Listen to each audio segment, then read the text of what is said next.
Your neighbor tells you about the unstable man in the cul-de-sac who claims to have been abducted by aliens. And then there's the woman in town who claims to see Bigfoot all the time. Your boss, who you greatly admire, confides in you that he has started speaking with his wife daily when he gets home from work. She died 8 years ago. It's hard to believe this stuff, and you write these stories off as overactive imaginations. Are these people seeking attention, or are they a bit unstable? No matter what you think, if you're like me, you walk away wondering, what if that was true? The What If It's True podcast features stories by ordinary people like you and me. Something has happened to them, something so strange they are in agony unless they tell others. My name is Cameron Buckner, and the What If It's True podcast is available at whatifitstruepodcast.com and on all available podcast apps.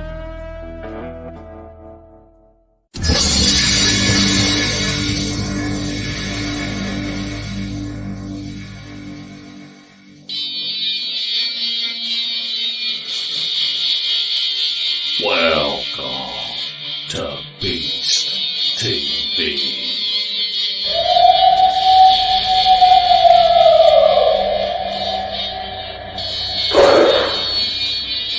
What was that?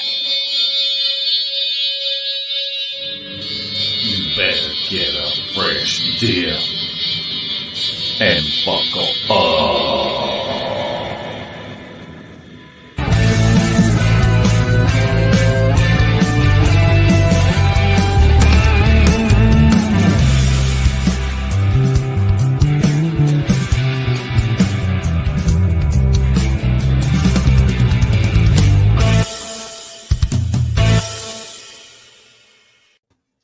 Welcome to Beast TV. And we want to welcome everyone that's in our chat room. We've already got 100 folks up in here. And if you're watching us at a later time, we appreciate you and we thank you for tuning in and watching this. And Larry, I tell you, it is an honor to be able to have pillars of this community to come on Beast TV and share their experiences. I was fortunate enough back in July, I believe, to see Mr. Morehead speak at the Smoky Mountain Bigfoot Conference, and I was able to talk to him one-on-one, and he is just such a humble and nice man, and he's definitely a mentor for us over the years. So I'll just go ahead and let you introduce Mr. Morehead for us. Do you think anybody don't know him? Well, if you're not familiar with the Sierra Sounds and you've not read his book, The Quantum Bigfoot, and he's got other books, then I don't know what your interest in Bigfoot is, because he's well known by everybody. It's like I told Mark, it's Patterson Gimlin film and Sierra Sounds right there. It's top evidence for Bigfoot. So without further ado, we'll introduce Mr. Ron Morehead. Well, how do you do? Thank you for that introduction. Nice. Yeah, it make me blush here. Well, you know, we really appreciate you coming on. We know that you have been moving this week. And so I know you and your lovely wife have been just busy. And to be able to squeeze us in, we certainly thank you.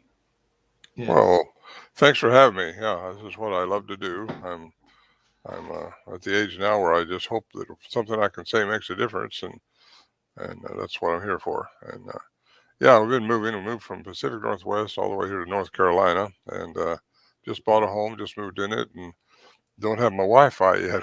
We're working on a hotspot right now, so it keeps up there.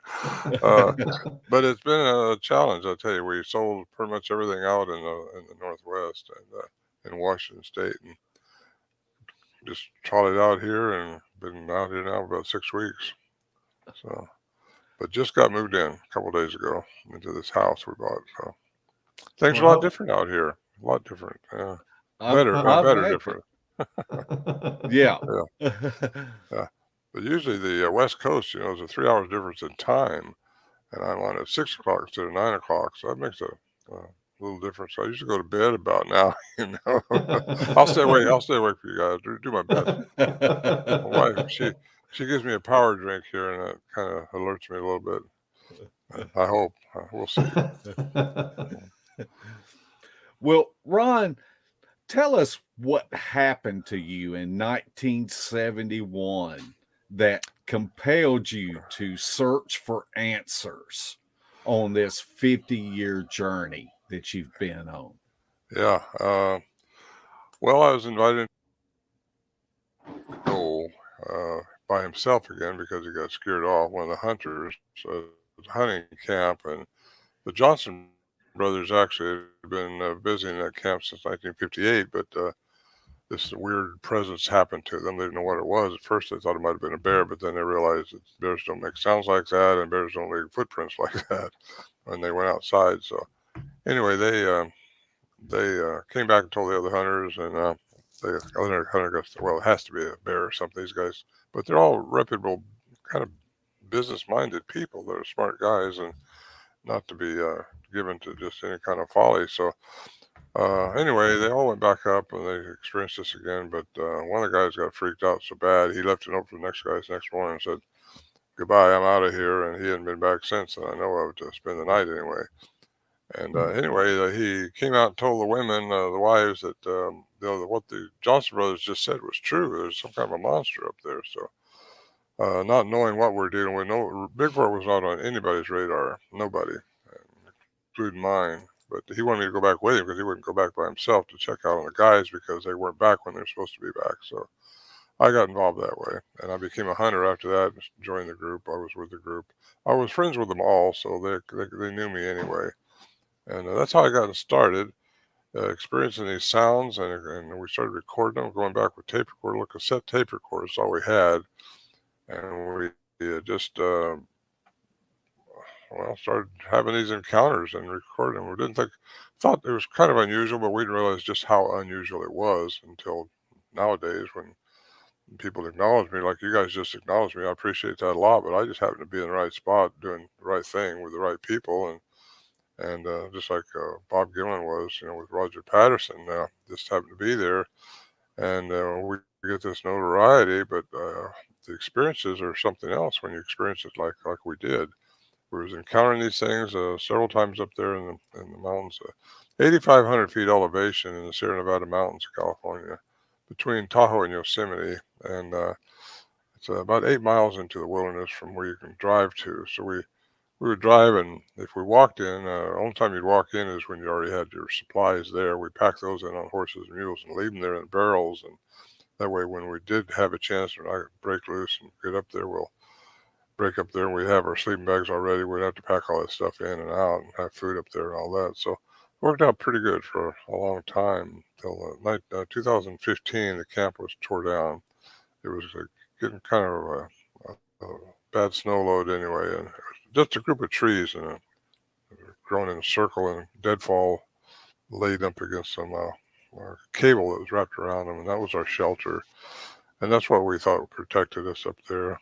I gotta wonder just how much protection it would have been if these things would have came in after us. But it was a hunting group, and we all had high-powered guns. You didn't know what you were dealing with then, and today we still don't know what we're dealing with. But it's something very unusual, and we had some very unusual phenomena happen to us up there. So most people have heard this story. I've told it 100 times probably. But it never gets really old on me.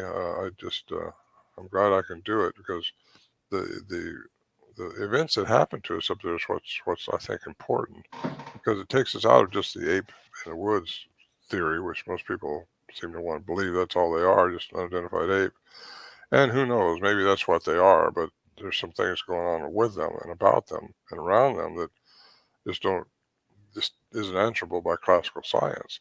Al Berry, who we contacted us actually in 1972, early, and late winter of 71 when we couldn't get any more because of the snow loop, couldn't go back in. So anyway, he came down to interview us, and we took him up in 72, and he started experiencing the same thing. He was looking for a hoax, like everybody thought it was, just somebody pulling somebody's leg, but it wasn't. And the event of these things chattering amongst themselves and actually having a language is not something new. I hear about it a lot.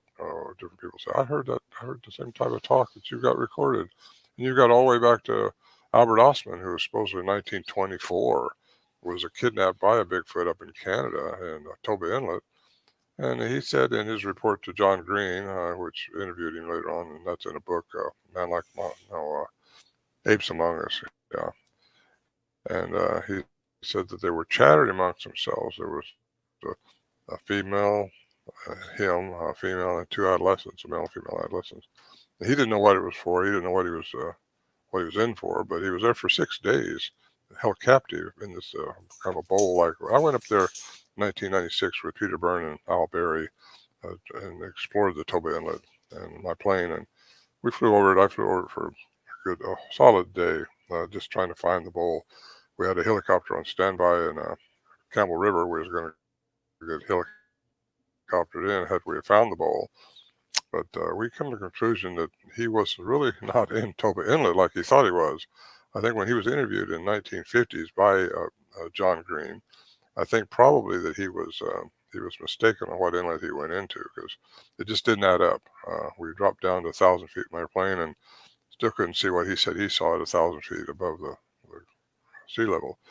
So we never found the bowl, never got dropped in there, but it was a fun trip.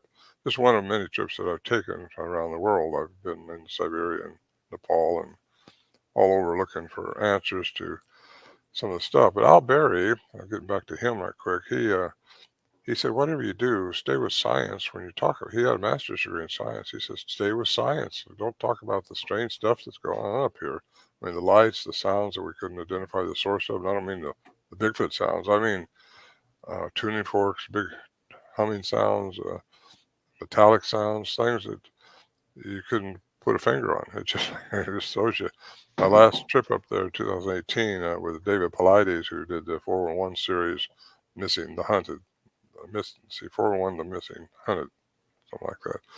He did a 15-minute special on me up there, and he'd had his videographer up there, and they reproduced something that my wife and I seen in 2016, and it was a light just goes floating by our tent. If you want to see what it looked like, that's exactly, they did a really good reproduction of that, and that's easy to see anymore. But it's just one of the anomalies that happens. Nothing really surprises me anymore now that I got into, I think, a science that really answers some of this stuff that I've encountered, me and the other guys. And it's just been a phenomenal ride for me. I got to tell you, it's been a heck of a trip, really. When I went down to South America a couple of times, that's when I really got my eyes open with the fact that aliens have been here, and aliens, I think they're here now. And I think there's a hybridization program going on, and it gets really into advanced technology, really. And I think we're dealing with something that we just, and you can say it's a woo-woo, you can say whatever you want, but join the quantum physics crowd, because that's woo-woo. Like Tesla said, what one man calls God, another man calls quantum physics. So really, these scientists can go to church on Sunday and pray to their God and stay the woo-woo then, but then when they get out come Monday, they spend 6 days in their disciplinary circle. And it's just too bad, because science, quantum science is, I think, where the answers to some of these strangenesses comes. I got to say up front, I don't think all these creatures are the same. They all call them Bigfoot and put them in a box, but I don't think so. I think some of them can talk, like the ones we had accredited by science. Dr. Lynn Curlin, professor of electronics, established the tapes as being genuine. They had not been slowed down, speeded up, or played backwards, or anything like that. No manipulation at all. And he posted that in a book, wrote a paper on it in 1978, I think it was. And that went a long way, but it didn't convince academia that these things were there, because still some of them say, well, no, they have to be an ape, because if it can't exist, it don't exist. Well, bull. These things exist. They do, and they're out there. And what they are is the mystery. Some of them may just be a relic hominid that just developed in eons. I think some of them are inbred with indigenous people and became more human-like than others. Some of them have some attributes, so that we're still trying to figure out. And that's where I get into my Quantum Bigfoot book, is how they do what they do. There's an answer to everything. Otherwise, it wouldn't be a problem. It wouldn't be a question. It wasn't an answer. So we have an answer, I think. And I think I'm on to it, but it's just my opinion every once in a while. It just gets me going. Stop me from meandering. I'll just talk all night long. No? How much backlash did you get initially whenever you presented the Sierra Sounds to the public from the people that just think they're an ape? Well, they think it's hoax. They think we're lying or something like that. After 50 years, nobody can debunk it, and that's really because of the science that I put behind it.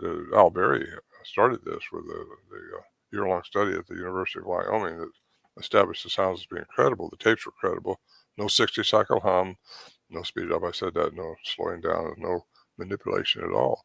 Right. Then you had a cryptolinguist trained by the Navy as a cryptolinguist to decipher languages, not to translate them, but to just transcribe to see if it is a language, if there's any deception in the language. He got a hold of these things, and that's Scott Nelson. And he has made the claim that they have a language by the human definition, but yet humans can't make the sounds go to the tones that these things go to. They go to frequencies that's outside the human range. And that you got Dr. Lieberman of Brown University says only humans have the vocal mechanism for language. And that means a special connection from the hyoid bone right here into the tongue, nervous system, into the brain, which allows me to speak to you with my thoughts, and I can talk it with a language. No other animal on the face of this earth is supposed to have that. However, the ones we were dealing with in the Sierras have that. They have the ability for language. So that tells me, in a way, that they're hybrids. They're a human component to them, or we have a Bigfoot component to us, one or the other. Something's happened, but we're not. We're not what we think we are. We're better than that. There's more to us as humans, and I think that these things may be trying to show us that, because there's certainly more to them than the ape in the woods. I guarantee you. So that's where I kind of go with it in my quantum book. How do they disappear? Do they disappear? Can they disappear? Is that possible? Can trackways just stop? Is that possible? Yeah, it's possible. How is that possible? It's possible from, well, you get into science, you get into quantum physics. Everything's energy, frequency, and vibration. That's quantum science. And everything at its most minute level, we are frequency, vibrating at a level. You find frequency, you find the right frequency and the right vibration of that energy, and you can change matter. Matter can change. And that's how masters did their miracles, through the laws of quantum physics. And they're saying we can do the same thing, but we're not evolved into that yet. I've learned how to walk on water yet. I haven't learned how to turn water into wine either. I wish I could, but I haven't. So, if you get into that knowledge of what it is, you realize that their energy and their matter can change if you get on the right frequency. Can change into energy only. That would cause their density to stop. The trackways could stop. They would disappear. There's Dr. Edgar Mitchell said, it takes classical and quantum sciences together to have clear perception. And I love that statement, because you got to live in the three-dimensional environment that we're in, because it's what you see, it's what you get, everything around there is just, it's our linear time that we have to go through, which really doesn't exist. That's hard to get your head around. Quantum physics itself is hard to get your head around. But it doesn't take you a lot to get your head around certain little things that I get into. I try to keep my book in layman terms. And I am a layman. I mean, I'm not a physicist, but I've had physicists approach me. I just had one here weekend before this one at the Crypticon conference. There were several thousand people there.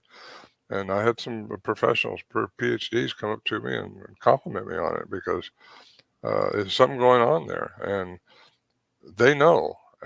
They say, you're right on mark. Well, that makes me feel good because I feel like I'm on a track. If I can say something at this age of my life that's going to be meaningful to somebody, I would say, how to get your frequency, how to understand frequency, how to understand quantum physics.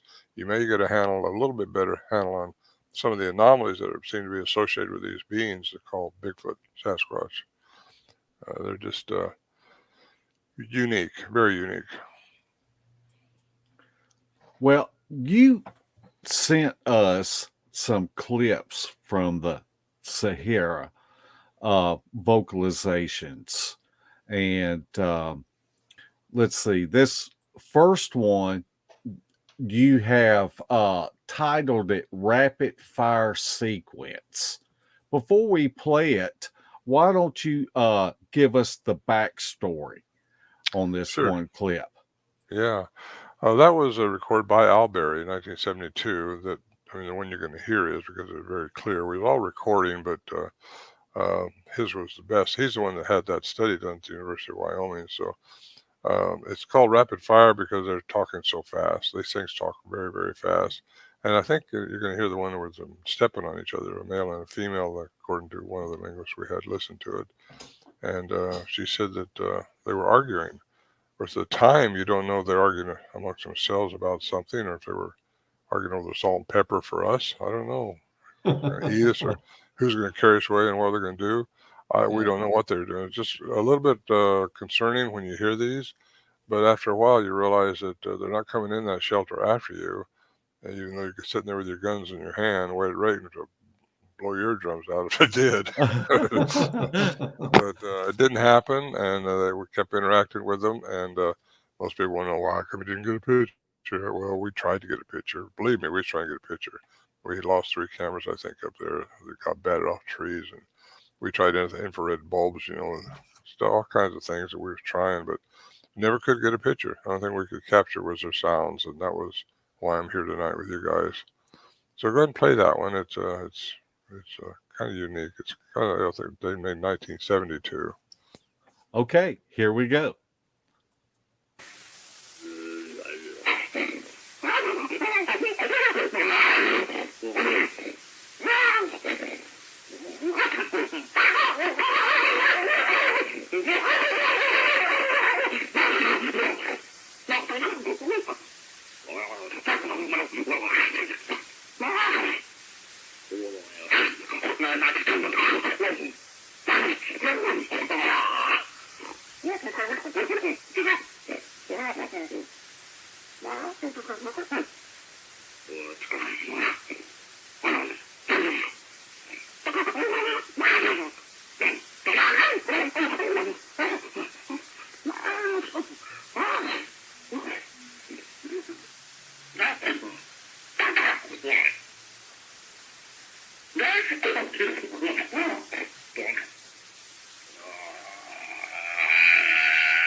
That was a long one.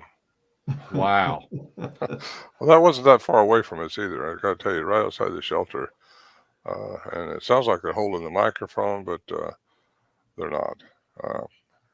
So anyway, Al Berry had his tape recorder that night remoted about 40 feet up behind the shelter. And those two were having at it up there. Again, you don't know what they're having at it for, what they're doing, what they're wanting to do, or what they're talking about. But they are talking to each other in their own language, very rapid fire. It's just similar to what John Green explained from Albert Ostman. And I've heard a lot of people say they've heard them chatter like that, just rapid.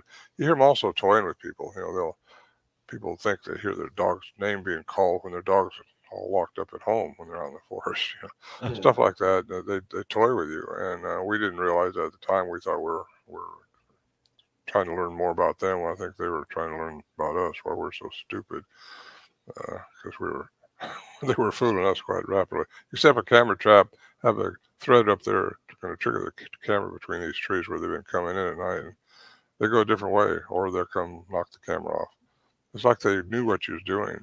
There's one time we made some, we ate and had some Jello we stuck in the snow. I think it's early spring, and we had the Jello. And earlier we had ate some stew and made the Jello, and it was gelled up in the bowl. Well, we had these big serving spoons in the stew, and we left it there. And they came in and they took the spoon, and all the Jello was gone from the Jello bowl. The spoon was over in the Jello bowl. Come on. Well, these things, no, they're not using a spoon to eat with, are they? Well, you don't know what to think of that. There's a lot of things up there you don't quite know how to put your finger on it, but no one's tricking us. We're pretty sure of that. In fact, I'm positive of it. Well, number one, humans can't do what these things were doing, so that's it. And anyway, it stood the test of time. People can throw stones at me. I don't care anymore. But most people, if they know the story behind it and know what's going on, what imposing area it is to get to, and all the things that went on, once they understand that, they kind of, okay, well, maybe so. They go with it. Well, they should, because really, the answer isn't in Bigfoot. The answer is more than that, I think. And it gets into, I believe, I believe in aliens, number one. I think everybody thinks that they're probably out there. I know they've been out there. I've seen their evidence of them in Peru and Bolivia, and they have a higher technology. They got things going on that we just don't understand, but that doesn't mean it's a woo-woo world. It just means we don't understand it. And it's for people to, have a woo over here and a science over here, flesh and blood only. Well, nothing's just flesh and blood. If you get into science, quantum science, nothing is just flesh and blood. Everything is energy vibrating at a frequency. And, it's it's just not that hard to understand. But it takes both those sciences together. Classical science that you can witness with your eyes, which says everything is measurable, predictable, material or physical. That's Newtonian physics, and that's what we're all taught in 5th grade. But you get into quantum physics, and it goes a little further than that. Max Planck, who was awarded a Nobel Prize for that in 1918, actually, it's over 100 years ago, for quantum physics. So, but most scientists just don't get into that. Classical science don't. They're trained within a disciplinary box, and that's where they have to stay. They can't get outside that. If they do, they love to lose their funding for the next project. They love to lose their tenure. They love to lose credibility. They don't go there. They just don't go there, especially with a cartoonish name like Bigfoot. That's like Loch Ness Monster or something. They just don't want to go there because they don't want to lose credibility. But you get into quantum science and physicists, and they don't get held back by that, because they know that everything is possible. And you get into quantum physics, you realize everything is possible. And I think I just posted an article about everything is possible. You just got to understand how it works, and stop calling things woo just because you don't understand them. Right. And that's what I try to bring science and spirituality back together, because, like Tesla said, what one man calls God, another man calls quantum physics. So you want to say woo, you want to say paranormal, you want to say all that stuff, but really it's just the laws of physics that work, and it works from the atom, minute level, the atom in us, all the way through the cosmos. And that's according to Professor physicist Blair down at Texas A&M. He says everything works within quantum world, quantum physics. It's just we create with our consciousness. It's hard to get your head around that, because you think you're subject to everything. Everybody wants to be the victim of circumstances. Well, baloney, you create your circumstances, and right. you just, it's a way to evolve out of this. And I'm trying to reach people with that way, and hope we get into that a little bit tonight. But it's raising our personal vibrational frequency. And I think that's why I'm here, to maybe say what I think this has led me to. And I think if you don't raise your personal vibrational frequency, you're going to have to repeat the mistakes that you're making. In other words, react and respond to all the things that come upon you in this life, which is going to be many obstructions you think, but they're here to teach you something. I was saying to my grandson, I say, you don't ever lose. You either win or you learn something. So we have to learn from the experiences, and that's what it's all about. If you don't learn from them, you're going to have to repeat them some way, somehow. I personally believe in multiple embodiments. Your spirit, your consciousness cannot die, according to Stephen Hawking. It only changes form. If you're a religious person, you're going to go to heaven. If you're a physicist, you're going to go into another dimension. So when I go into another dimension, I want to be better than what I am now. I want to expand myself, get better. And you're only going to do that through, here it comes. And this is not religion, but you can do that through compassion and love and caring for other people and making sure all your circumstances you're involved in, you respond to them in a positive nature. And that lifts you up. It makes you better. And you don't get sick anymore either, by the way. That's one of the little byproducts of this thinking, because it's a way of life. And you get into that and you just, you're better. You're just better. And you just have to respond to all your circumstances with not being the victim of anything. You're just supposed to make the most of it. You break your arm, how can that be good for you? Well, I don't know. It hurts, but so you have compassion for those that have a broken arm, then that's for sure.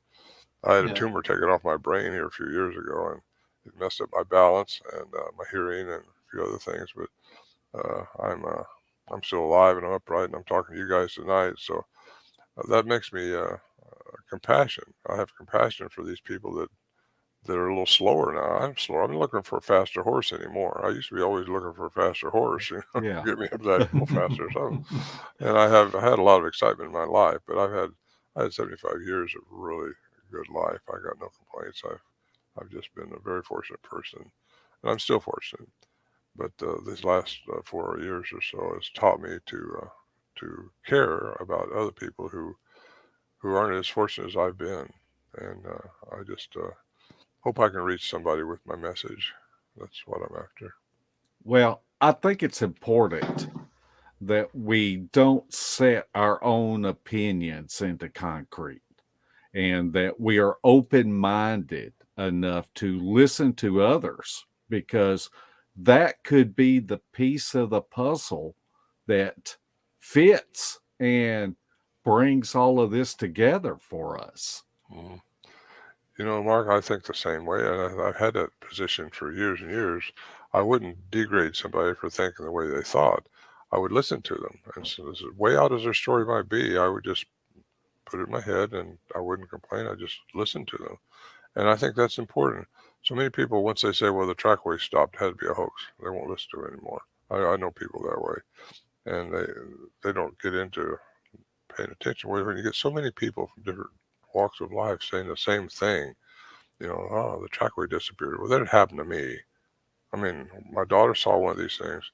We found the trackway. The trackways were deep in this hard ground, and whatever made these tracks had to be massively big, heavy, dense, and then they just stopped. I mean, I got pictures of that. Scott Nelson and I was trying to get up on the mountain where the camp was, and I had a problem with my horse and had a broken rib, and I had a few. That's a heck of a trail going up there.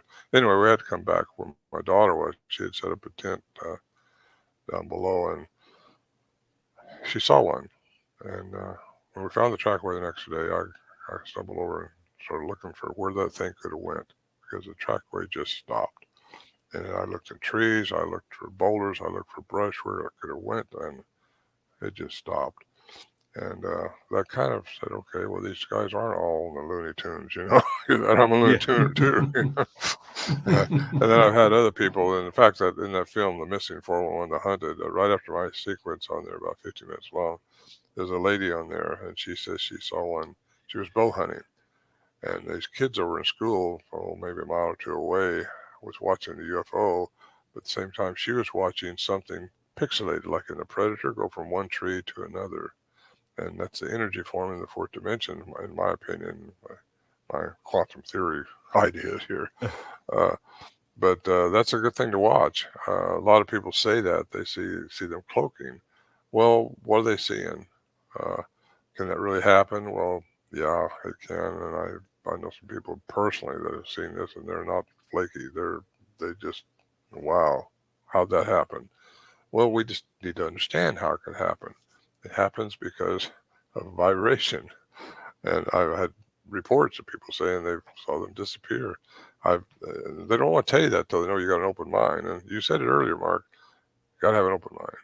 And if you have an open mind and listen to everybody, then start putting all these dots together for your picture, and start drawing lines between the dots. First thing, you got a picture going on, and that's where I think I'm at now. I got not a complete picture by all means, but the biggest thing is I think they're not all the same. Everybody wants to put them in the box. I said that earlier. They're not all the same.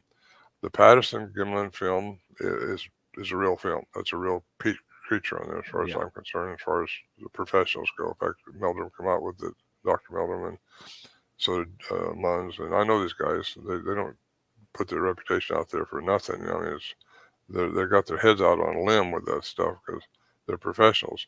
And I have my hats off to these people because they have stuck their head out, but they've seen the evidence, and they just think it's a real being, and the science should start paying attention to what could be out there. Jeff Meldrum, he thinks they brought up right through the hominids. There's just this gap in Darwin's theory, and I believe that. There could be a very big gap in there, just a Bigfoot missing somewhere, and but how do they get the human component to them? That's because I do, like I say, get into the alien intervention, into the genome of different species on this planet.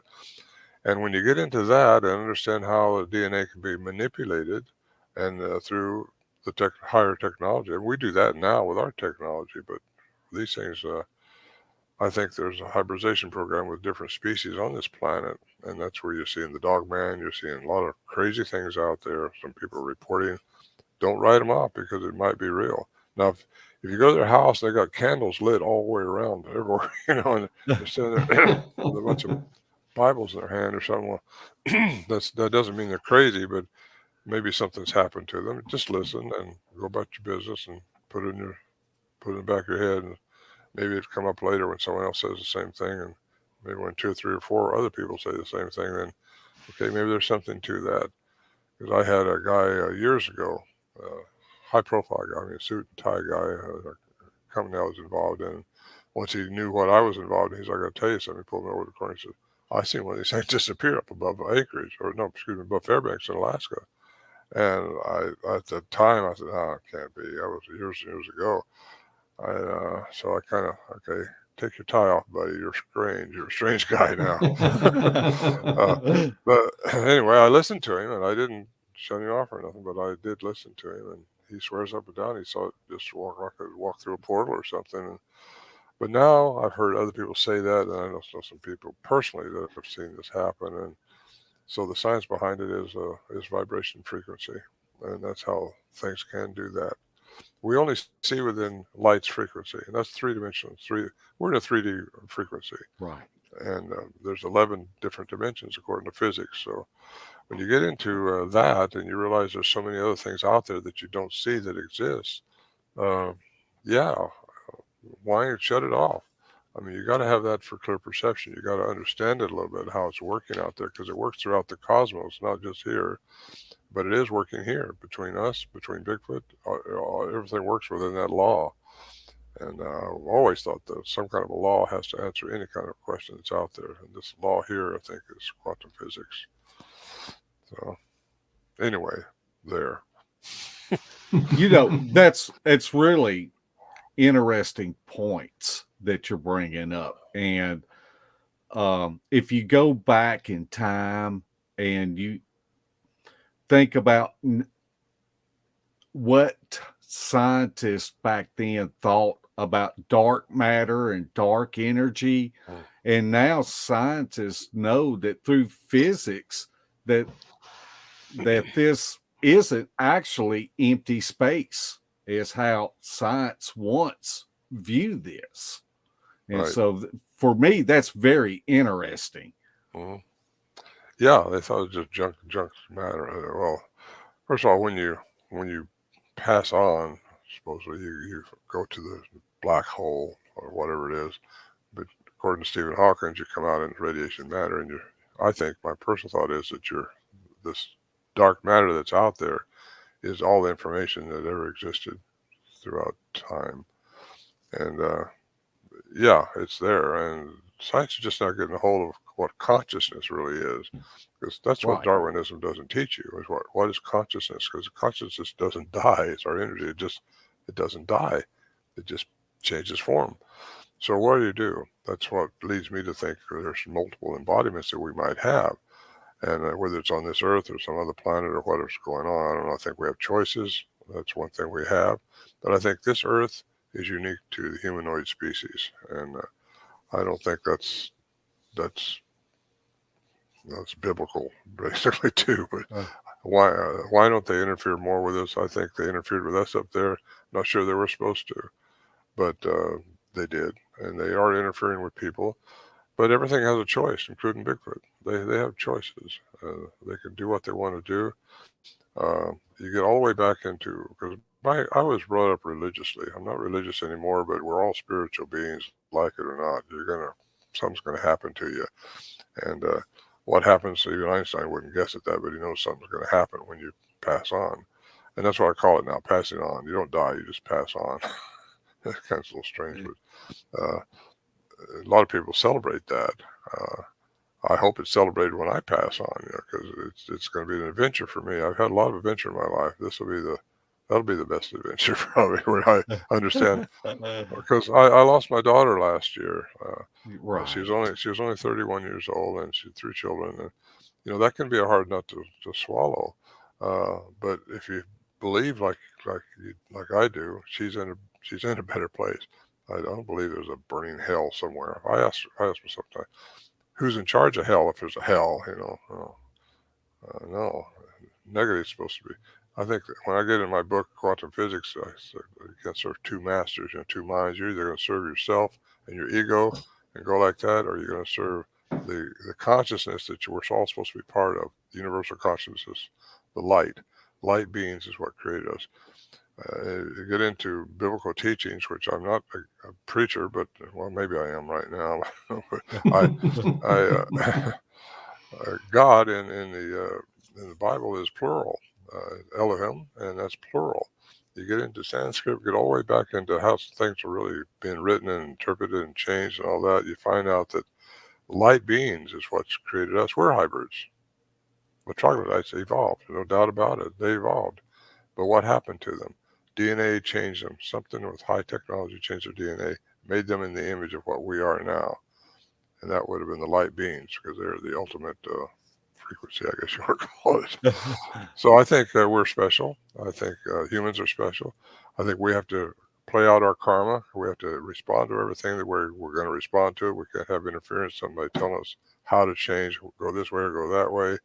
You're going to have to respond to these things and respond to it with love and compassion, or you're bound to repeat it.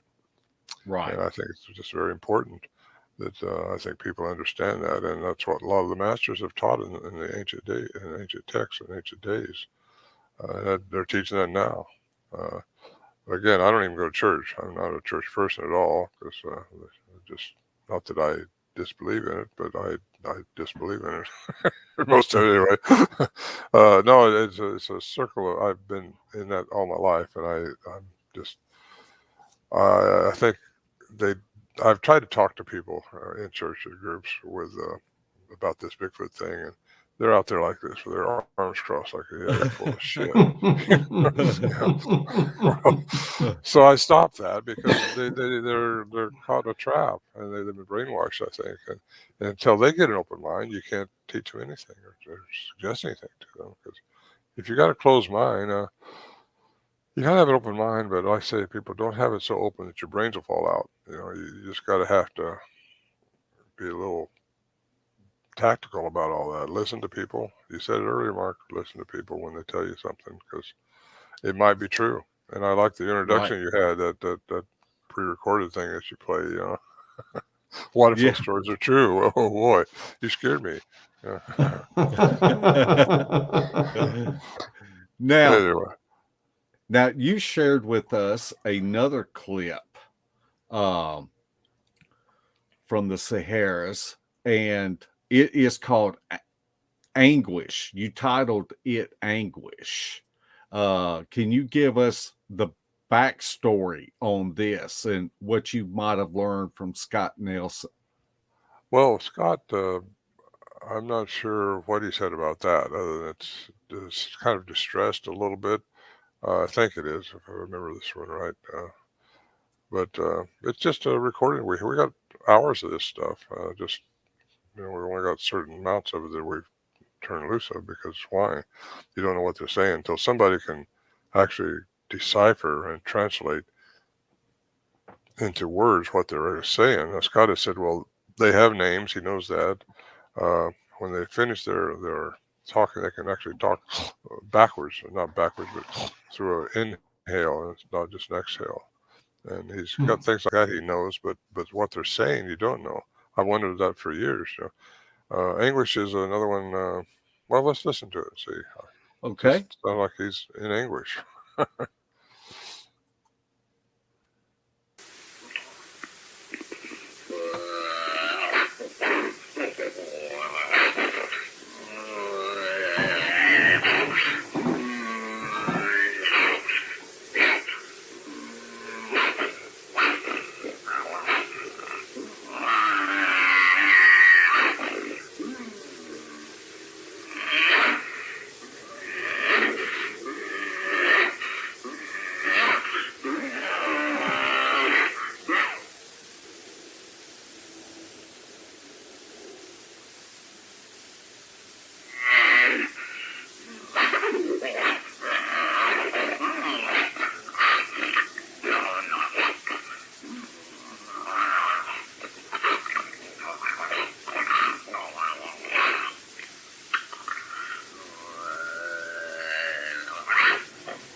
I used to tell people that I think that one was constipated.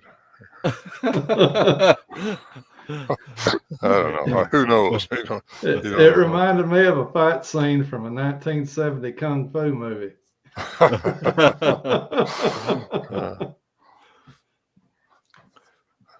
Anyway, But I don't know. I don't know what we didn't see him making that sound.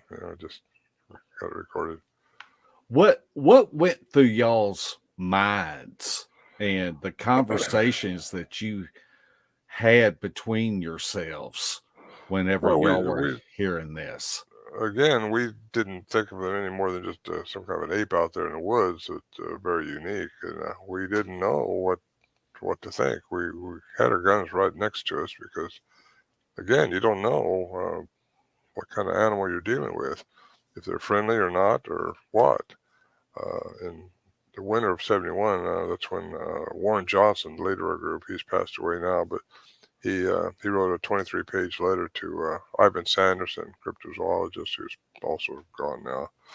And Ivan Sanderson thought it was probably a hoax. Nobody has encounters like this. So he sent it to the Peter Byrne and Al in Oregon, Dallas, Oregon, and who had a research center. Peter thought the same thing.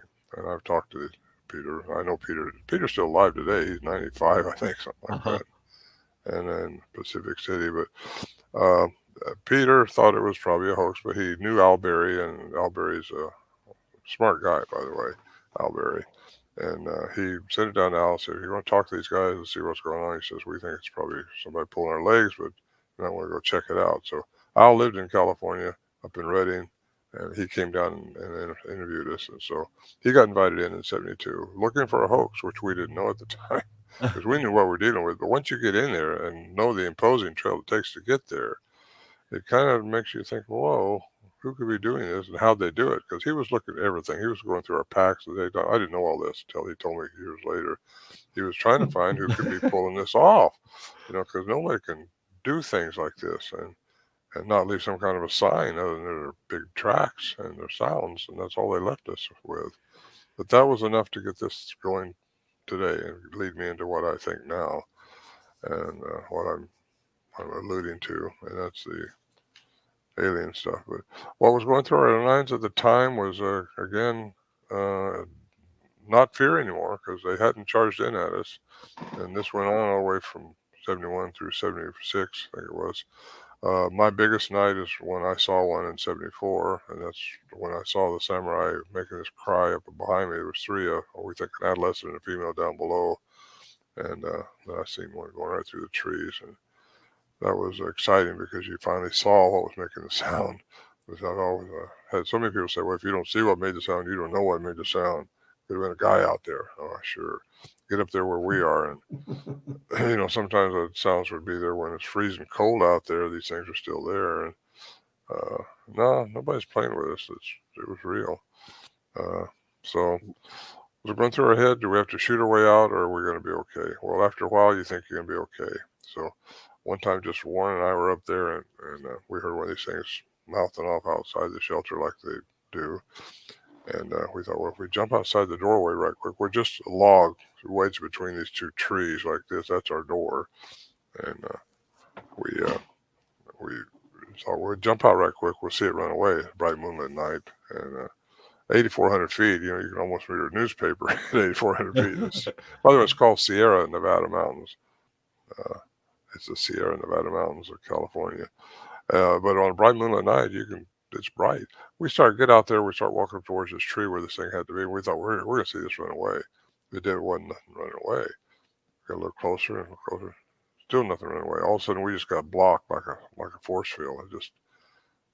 He couldn't explain it. I couldn't explain it. We weren't talking to each other. We were just blocked. We couldn't go further.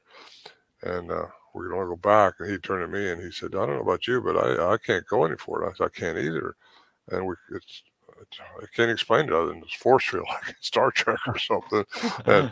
And so we go back. So no sooner get back in the shelter and it starts mouthing off again. Like, okay, I got you this time. I met this up to a scientist later, Dr. Fish, who's also passed. All these people are dying, by the way. I shouldn't say die. They're passing on. They're changing forms.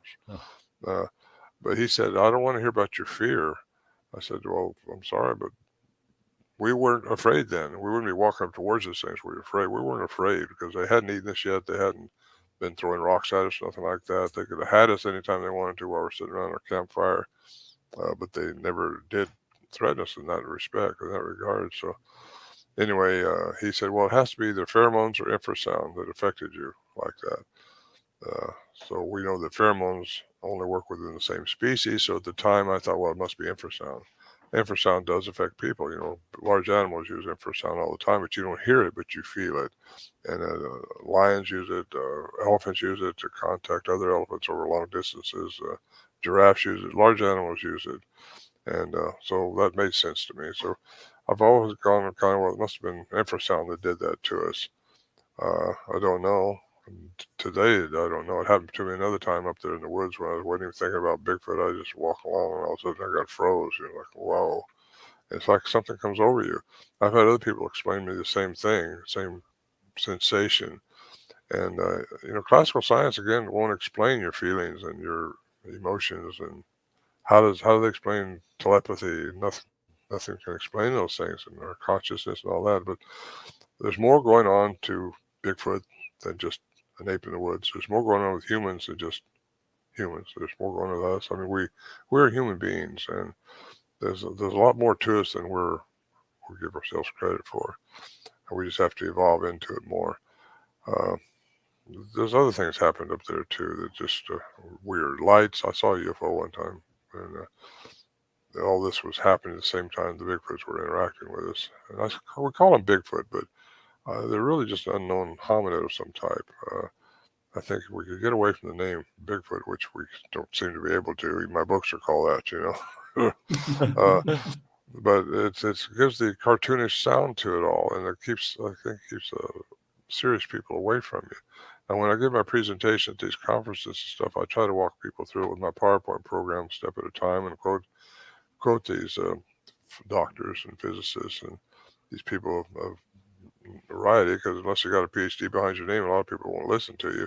They listen to me because I've had the experience and I have done my homework. I encourage anybody, just do your homework before you judge this stuff. do your homework. Don't just say something screwy about that. Goodbye. Right.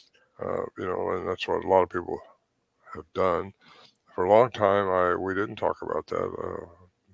Just to family and friends, because of the obvious ridicule. And I was a businessman. I did quite well in business, and I didn't want that around, but I don't mind it anymore. I really don't care. I'm pushing 80 years old now, and I don't care. I just want things to mean something. You want your life to. What does happen to us? Why did it happen to us? I don't know. Other than maybe so I could talk to you tonight. I don't know. But it's been quite an adventure. It's led me into all parts of the world, researching and looking for answers. And I'm fortunate enough to have had the means to do that stuff. I've done in Peru and Bolivia a couple of different times, different scientists studying those elongated skulls, and Brian Forrester down there, and that's quite interesting. You see that stuff with your own eyes. You see what some species of it with advanced technology did. I mean, they put these boulders up on top of these hills above Cusco up there. My gosh, they're over 100 tons apiece, and they're put together like a jigsaw puzzle with no mortar. And how'd they do that? I mean, the Incas couldn't do it. We couldn't do it today without laser cutting tools and some kind of. And why would you do it? I mean, You're talking about all over the place. This stuff's all over up there.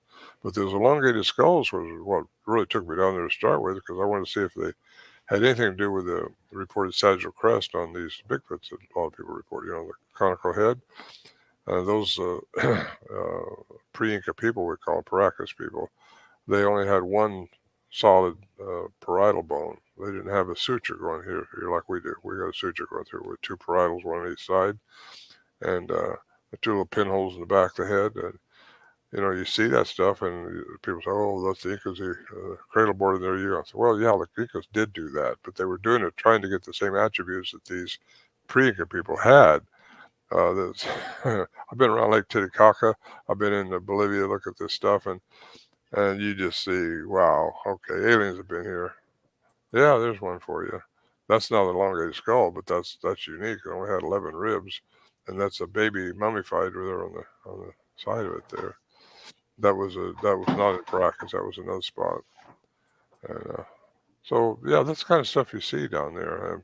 But the boulders, my gosh, the technology that had to be available to whoever pre-Inca people did it. This Earth's been here for eons.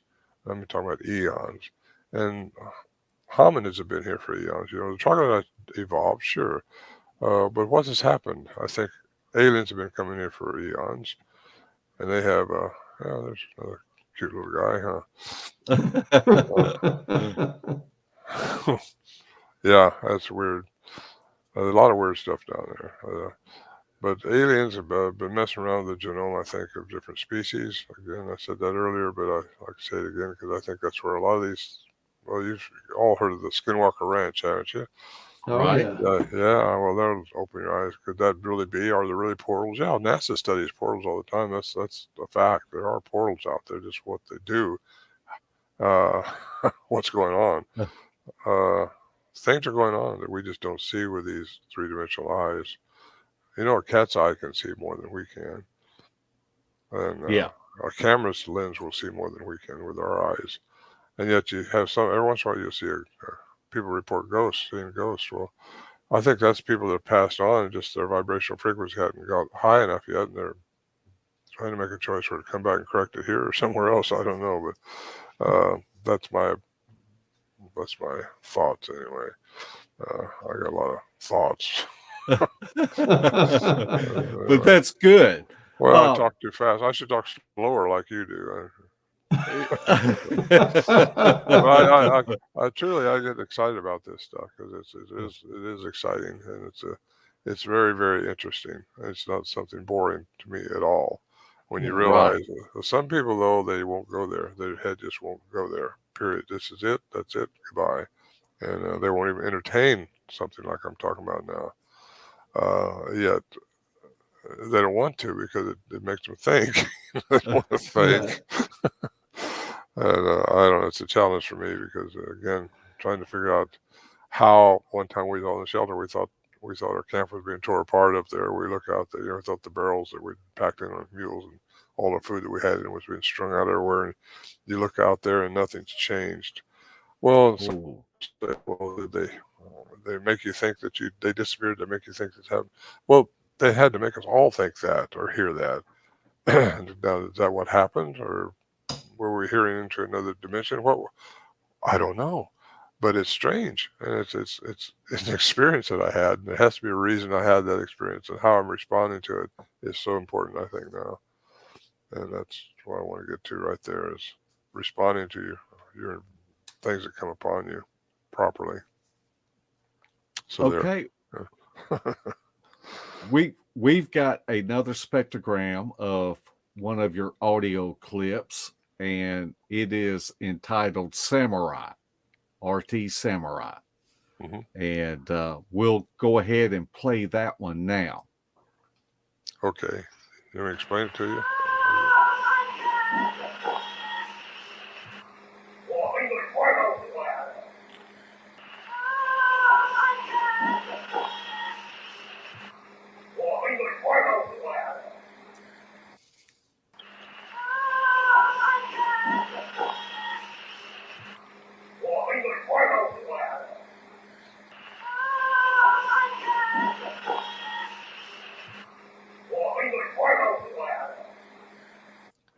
Yeah, that was looped. We looped that, obviously. Yeah, that's the Samurai Cry. Actually, Matt Moneymaker from BFRO coined that in 1995, I think it was. He heard me. He came up and see me in Washington, and it was just before he started the BFRO. And he said, that sounds like a samurai. And that set it off right there.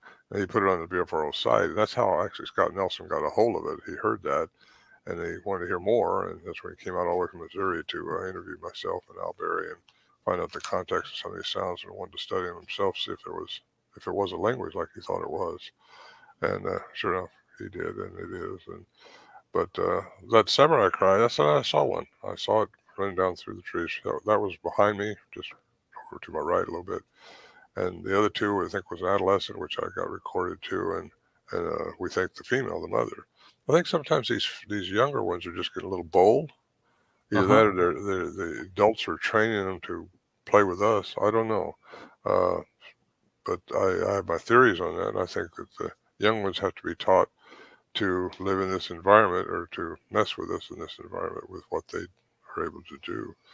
I think when they are in our three-dimensional frequency, that they are subject to our three-dimensional laws, which means you can be shot, you can bleed, you need to eat, you poop, you procreate, you do all that stuff. I think when the young ones are young, they have to be raised in this three-dimensional environment, but they are learning how to do the other stuff that we've been talking about. Just my opinion.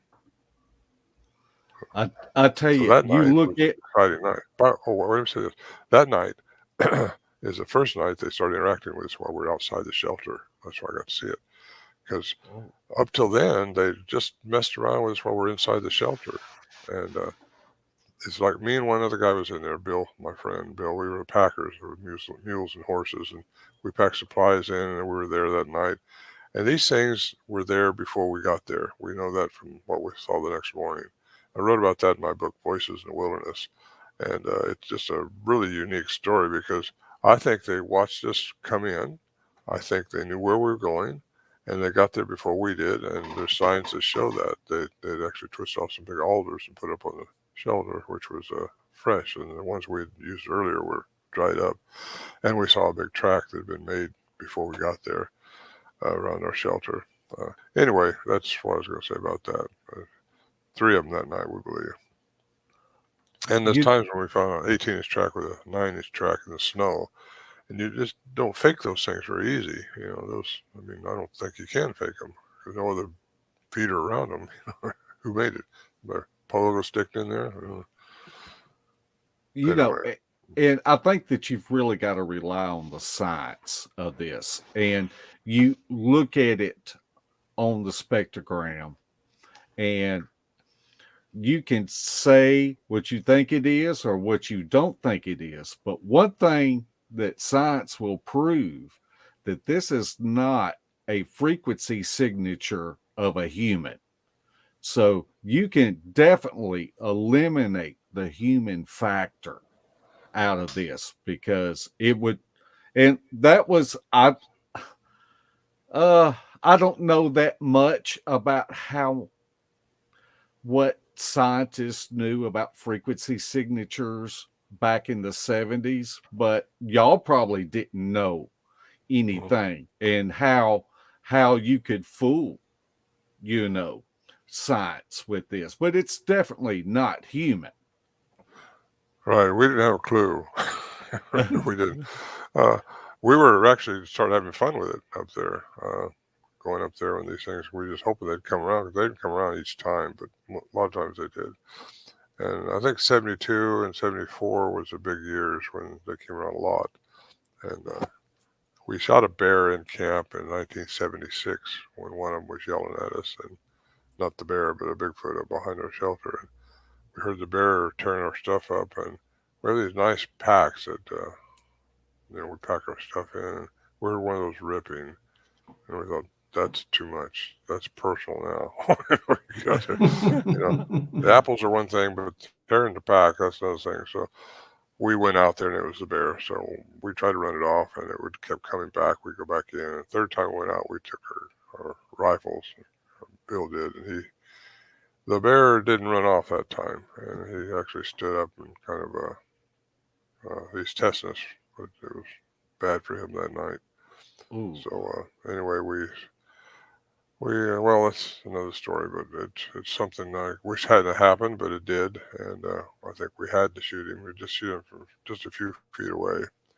Wow. And that's a little bit concerning. They stand up and look at you. They get really big then, And Yeah. he dropped down and just started coming right at us, and that's when Bill popped him. And again, we didn't want to do that, but it happened. And I think that's the last time we had the close-in stuff with these beings.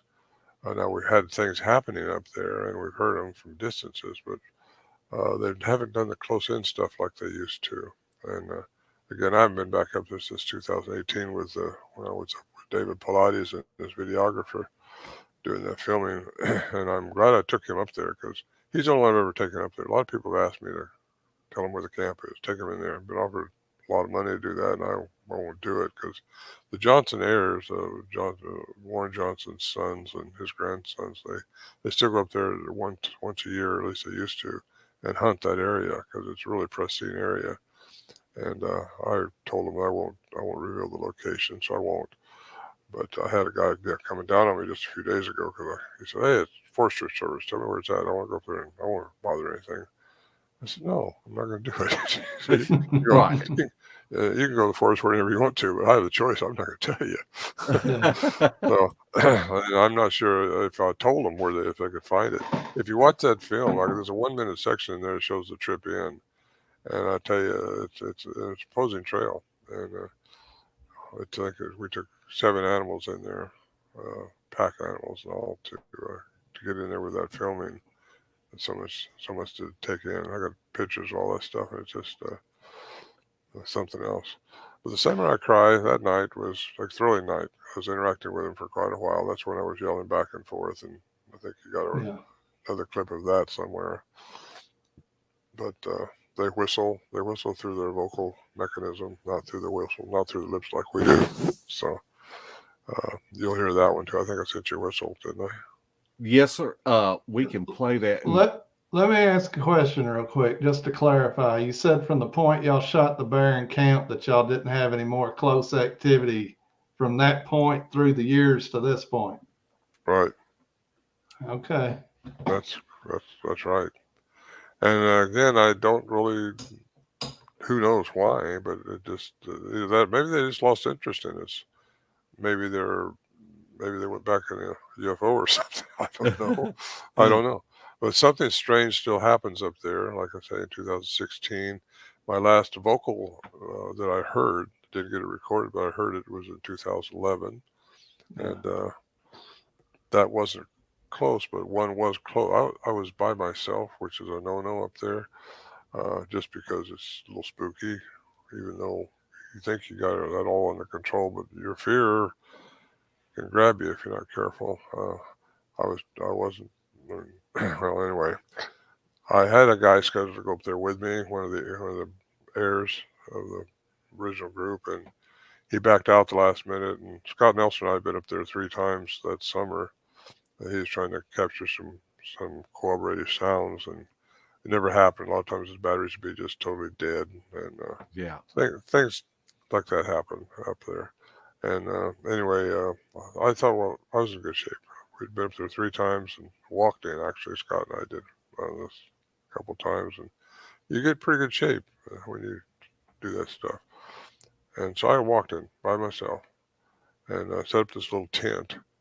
And the shelter was there, but it was collapsing, so I didn't want to get in it. And so I set up this little one-man tent, and well, mosquitoes were bad. I went inside the tent and had this big old whap right outside the tent. You call it a wood knock, but it sounded like a gun going off. Right. And just right there. And I thought, whoa, this was still daylight. So, okay, you kind of freeze up for a minute because, okay, that's what they do. They'll see what you're going to do.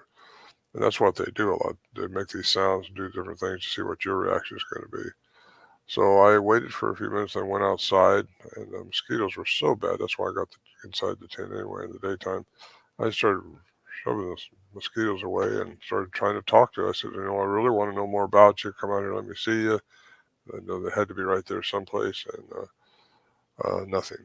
So I go back in, check my tape recorder, put a brand new lithium battery in it. It's all ready to go.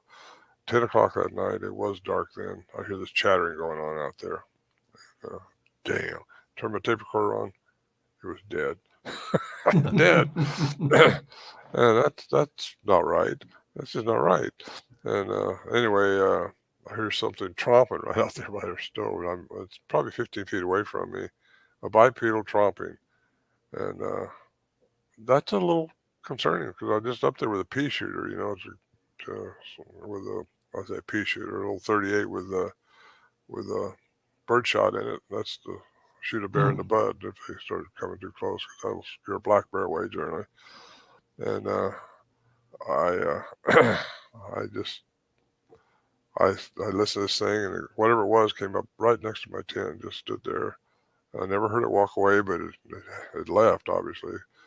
And I laid there. I got to tell you, I didn't sleep a lot. I was waiting for that sun to come up so I could get out of there. I come up there, I was going to spend 3 days by myself up there. I had enough food for 3 days, but mostly power bars, stuff like that. And I realized later I didn't set any food out for these things. I just started firing in a little stove we kept in or brought in symbols. And I didn't leave anything out. And I think maybe this thing was looking for something left out. I don't know. I think it was because something was chopping around right there. And it wasn't a bear. It wasn't a deer. It was something bipedal, heavy. And so I stayed there kind of half-assed asleep, all night long. I was in that alpha state of, not I wasn't in theta state, but anyway, 4 o'clock that morning, this metallic sound comes. And it just, I can't explain it. It was metallic, like a bunch of electrical something's going on at 4 o'clock. I thought, well, this tape recorder's still dead. It's not working. And that's all that happened. Sun came up later. I did too. I left. And something's telling me they're still around, And so that was 2011, and I write about that in my book, Voices in Wilderness. And that's the last really encounter that I had other than that light that goes by us in 2016. I tried to get up there as much as I can, but when I moved up to Washington, it's not quite that easy just to trick down there and get in the mountains, So I don't do it that much. Now that I live in North Carolina, I'm not sure when I go back. If I ever do, I'm not sure. I'd have to ride in. I don't walk so well anymore, but my balance is a little bit off from that surgery I had. But other than that, I'm still physically well. Just that right there, kind of, when they cut open your skull and start messing around in there, you don't know what's going to happen to you. Right. Don't ever let them do that, by the way. I regret that. I do regret it. But anyway, it's happened. Had to be a reason for that too. So I'm happy about it. Ha ha ha. You know, you That were wasn't very talking good.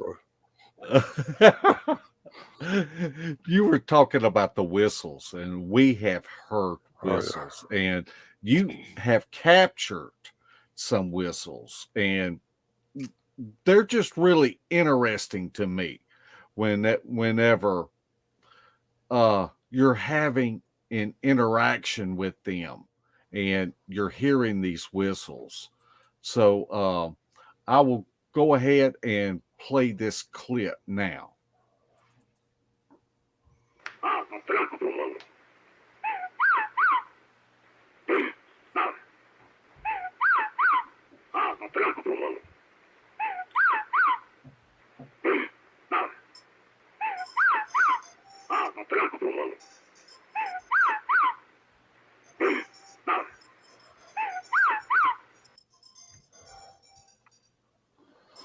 That's wild.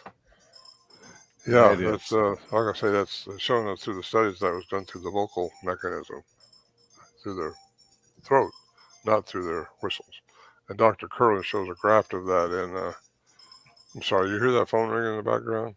It stopped. I was thinking, who's trying to call me this late night? But yeah, that's unique. Their whistles are beautiful. Really, kind of. I think throat singers have a kind of ability to sing through their throat, not through their lips, like so many people do. But the whistles are done not through the lips, but through the throat. And we've got another audio clip, and it's called "Talk to Us." Would you like to kind of explain that a little bit? Yeah, this is the night in 1974 when I was up there with just my other friend. We packed supplies, and the night I got to see one. The night I recorded the Samurai Cry too, when you played earlier. Yeah, we were wondering if they're not trying to talk to us, because again, it was when we were outside the shelter, and normally they wouldn't mess with us. So we're inside the shelter. So that was a bold night. It was a really exciting night, I gotta tell you. So it's I don't know how long this is, but I think on my CD that I produced, it's about 4 minutes long, but I think you just got a little piece of it. So Yes, sir. Okay, me we'll go interacting ahead with and them. You're trying to talk to us.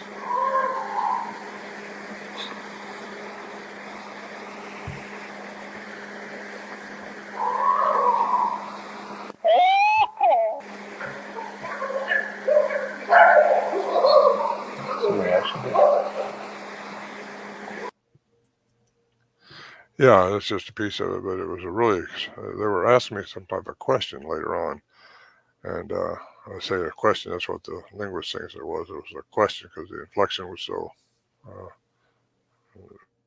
represented a question.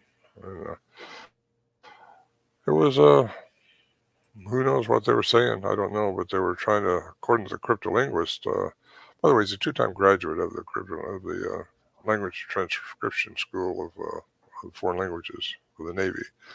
And he's very well qualified. I vetted him very well, because a lot of people tell me they think they know what these things are saying, but they all tell me something different. So how do you know who to believe? But he says that he thinks they were slowing their vocalizations down to something we could understand. And I just wonder. I've always wondered what they were saying, to what they were asking me, what they were saying to me. Unless they're saying, "Are you going to be with Larry and Mark this weekend?" I don't know. It's just exciting. I got to tell you, it's been the adventure of my life, and I've had a lot of adventures. Yeah. Well, I've enjoyed the conversations that I have had with David Ellis about, this language, and it's I have heard recordings that we have recorded to where they are, you just know that they're talking from one individual to the other. And it's amazing to me. Yeah, Dave is a neat guy. I've known Dave for years. Also, yeah, he does that with people who they don't have a morphine stream, but they have a sound that they want to understand. I turn them on to Dave Ellis because he could get the frequency just like you did on these. You know, he gets that spectrum, and you can tell what a coyote sounds like, what an owl sounds like, and then here these things are up there trying to sound like the same thing, but you see it different. And by the way, I got to compliment you, Mark, on that, on those, cleaning those up like you did. Well, thank Good you. job. But Dave is he's a neat guy, and he takes on those things that Scott Nelson don't, because Scott's just interested in language factor. He's a language guy, and if it doesn't have a morphine stream, you know, like these things have, the ones we encountered, of words, you know, like 10 or 12 words to make up a sapient sentence, he really don't want anything to do with it, because that's what he tries to determine if it's a language, what frequency it's in, and where it goes, if it's human or not. Because a lot of times humans will play with you and they toy with you too. You know, there's a lot of hoaxers out there. Uh-huh. But when you get it on a spectrogram, you can tell it's not human. It's not.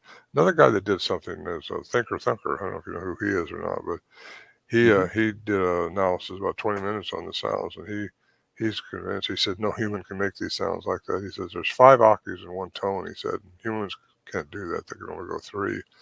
So he did a really good analysis on it, but he's not a professional. He's just a good guy who worked on it, and a lot of good people out there, and I want to give them all credit for out there, if they're out there researching, but just keep an open mind. When you're out there, you think you're in a hot spot where these things are, just relax. I have a whole bucket of things that I tell people. I try to tell them to do and not to do. It's what you don't do sometimes that counts, not what you do. You can't trick them. You just don't even try. If you're lucky enough to see one, just leave it alone and try to see it again if you can. But you can't be the aggressor. They have to be the ones who initiate the initial contact.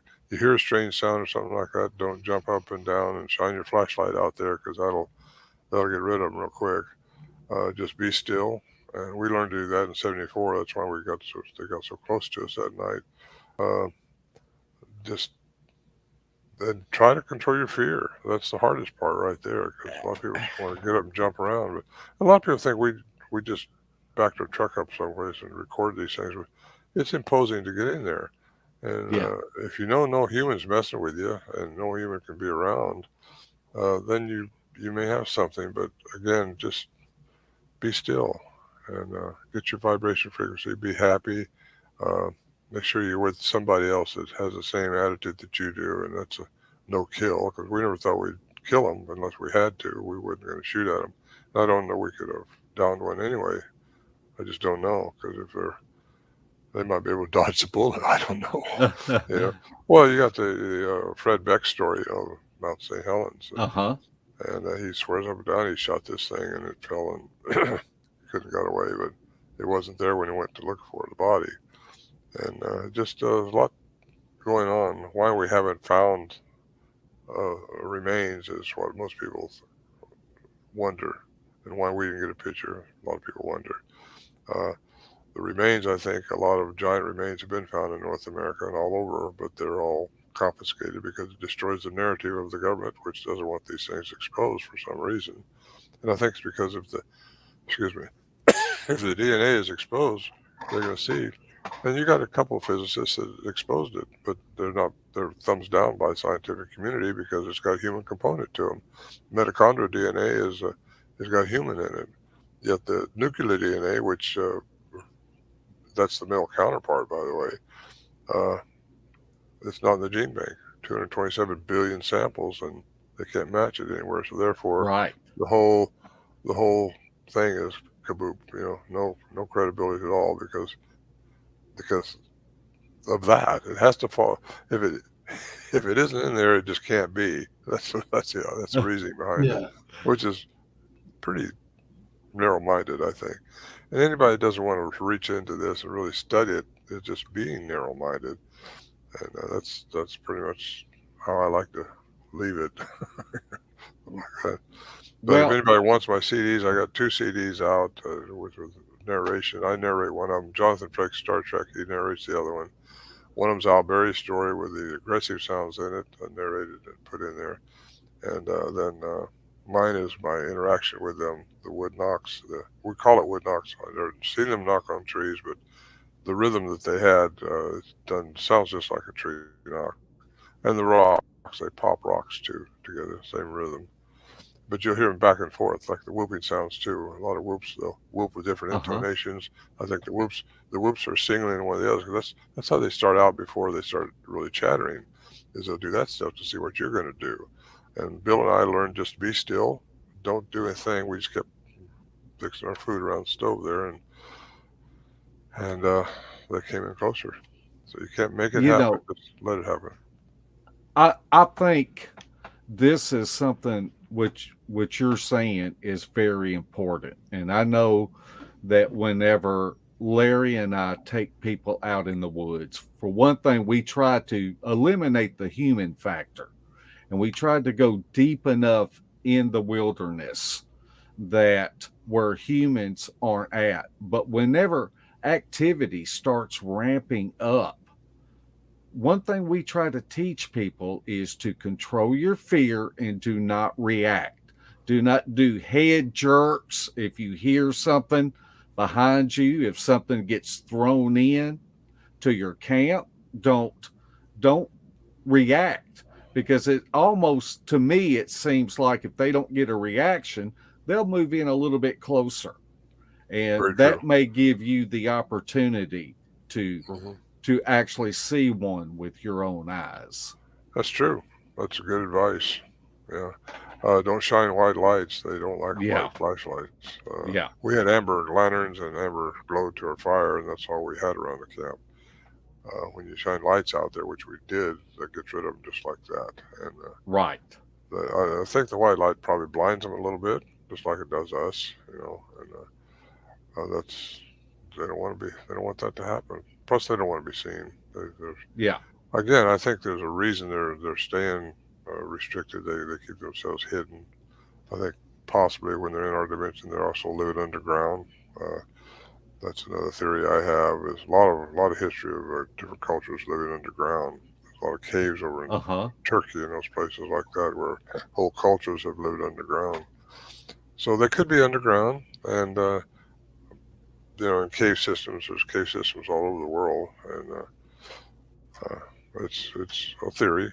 But there's also the kind that 20% of the sightings also have a UFO hooked with them. So about that's in the 1888 Eureka paper newspaper. I got that at the Huffington Post in 2012 reported that the first encounter with a Bigfoot and a UFO was in 1888 when a rancher and some Native Americans saw this big, uh, what was it, a moon come down, and three crazy bears jumped out of it. That's that's the first written report of these things happening with the UFO. So I think there is something going on there with the aliens, and I think they've messed with the genome of primates, and that's where some of these Bigfoots come from. Some of them may have just evolved right straight up and became more like us from crossbreeding indigenous people. A lot of reports from Native Americans. Native Americans say they live in two worlds. Well, what does that mean? They live in our right. three-dimensional world, and they live in something else. And they say they live in trees. And a lot of people say, I've seen them go into a tree. Well, I don't know about that, but if they just turn into energy, and this one film right after me and that 401 of David Pilates, that woman seeing this energy going from one tree to another, uh, very pixelated, worth watching. Uh, really, really interesting, because I've heard that report now several times of people seeing them cloaking. And is that possible? Sure, if you get into quantum physics, it's all about energy, frequency, and vibration. And that's science. It's not woo-woo. Right, Well, it's right. woo-woo science, but then woo-woo science is okay, as far as I'm concerned. Uh, I've got something that I would like to ask that come from one of our viewers, and they would like to know your thoughts on the bones of giants that have been found all over the USA and other countries. Do you think it's possible that these could be bones of Bigfoot? And something else to think about with this, could this be a possibility of why the Smithsonian grabs them up and they kind of disappear and you don't ever see them again? Yeah. Well, that's what's happened. He pretty much said it. I went to the Lovelock Caves where the Paiutes claimed they were warring with the cannibalistic giants, and that's what actually led me from Peru, where the elongated skulls. Incas were warring with Aztecs and Mayans in Central America. Then they've got stories of warring with giants in the north, which took me to the Lovelock Caves. I've been there 4 times, trying to get a look at some of these things that said was found there. The Paiutes say they were warring with cannibalistic giants, and yeah, Smithsonian's, they're all gone. You can't view them anymore. Any of the remains. And I contacted BLM. They said, oh, they weren't giants. They're just robust people. Well, according to the Paiutes that I talked to, they said, no, they were giants. Of course, it's all stories now because none of them were alive when all this was going on. The Humboldt lake bed, there's where they were. So it's, and then you've got the minaret skulls, which were found in the minaret skull. It's one giant skull, which was found in Siberia. Well, I'm looking at Siberia. Look at these pictures of me in Russia. I took that picture. That's 2 of my interpreters right there. We had led over by the military there. It was a fun trip. I was in Siberia right there. That's the area where we went to. It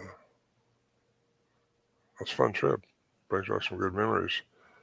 Anyway, there's a whole history of giants in North America. Jim Vieira, I spoke with him years ago. That's in Ollantaytambo in Peru, right there, way up high. That's where you catch the train to go to Machu Picchu. And you look at those stones and how they're cut and how they're laid, and you see that stuff all over up in there. And you got to wonder. Just that's not a gun on my side there, by the way. It's I think it's a camera. I'm not sure. Water. I'm not. I just want you to know I'm not carrying a gun around in Peru. I'd still be there if I was. You probably recognize those guys, at least most of them. Yeah. Yeah, that's taken several years ago. I think that was at Quinault and Johnny. It's a casino down there. Did we say anything about these? I was younger then. That was in 2014, I think. That was in South America. I was in a film with L.A. Mazula. He allowed me to go down there with him. And that's a 6-toed track. Look at that.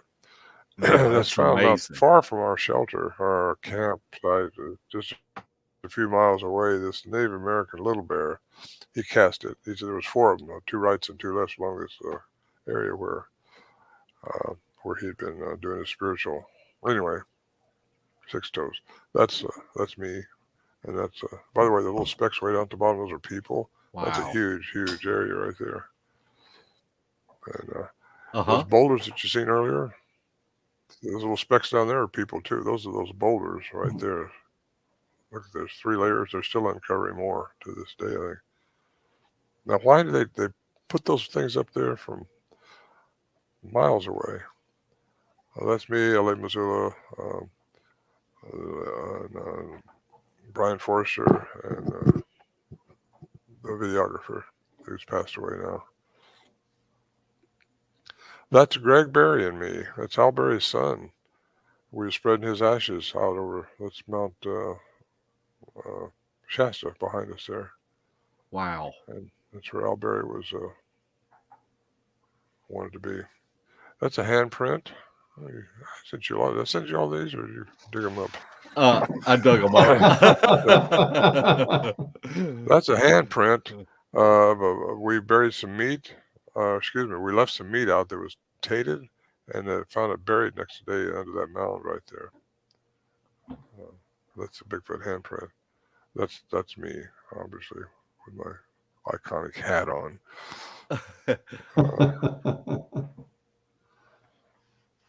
And that's the largest print we've ever had right there. 25.5 inches. There was 4 of them, 13 feet apart. Hard to believe. I didn't even talk about that for years because it's just, if I hadn't seen it and had been there, I don't know that I would have believed it. But that is big. And we never seen that around camp. That was up on the ridge away from camp.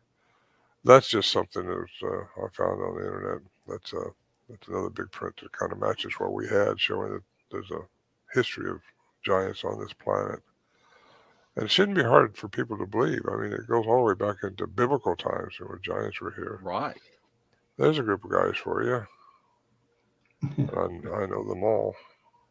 That's Peter Byrne right in the middle. Obviously, Bob next to him, and I'm on the other side of Peter. Tom Younger and Chris Bergman. There's our shelter. And that's our doorway there, and that's what we were in when these things were making their sounds out around us. Wow. That's simply amazing. That's the way we got in, got out when we were taking supplies in.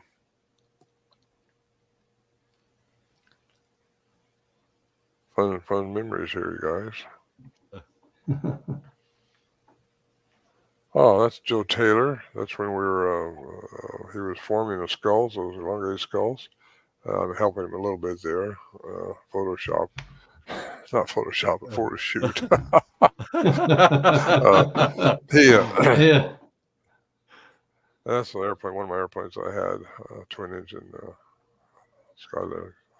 And you have flown all over from Alaska to Costa Rica and just. I've been a pilot since 1965.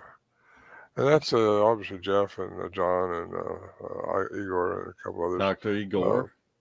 Yeah, and that's up in Siberia. And we had spoken at the Darwin Museum of Natural History in Moscow. And that's myself and Al Berry at camp. And that's our barrels we hauled in, strapped to trees with the cables. And bears, we try to get in them, but once we learn what you got to do to keep the bears out. That's Bill, my friend, good friend, avid hunter, still is. And that's that's Rabbit, his mule, and I don't know what the deer's name was, but and that's Albert and I going in. I think his son Greg made that picture.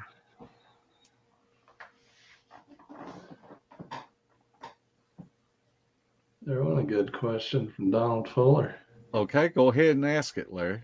He asked, how did the horses react whenever all this activity was going on? Yeah, a lot of people ask that question. They were just frozen still. By the way, that picture right there is all the packs we took in on that filming trip. Wow. That's me up in Alaska this last May, Travel Channel. By the way, I'm going to be in episode 4 and 5 of Alaska and Discovery Plus, I think this month, December, and that was taken up there. Helicopter me in a remote area. That's L.A. Mizzou and Brian Forster and myself in the middle. But looking forward to the Travel Channel. They just texted me the other day, said that'd be in that film, and I think it's 8 episodes they're putting out starting December. I think it starts this week. One of them, first 3. That's up in Bolivia right there. I think you showed that one earlier. Mm-hmm. Got look like I got hit in the head with a hatchet or something. Huh? Very unusual skulls on them. Oh, yeah.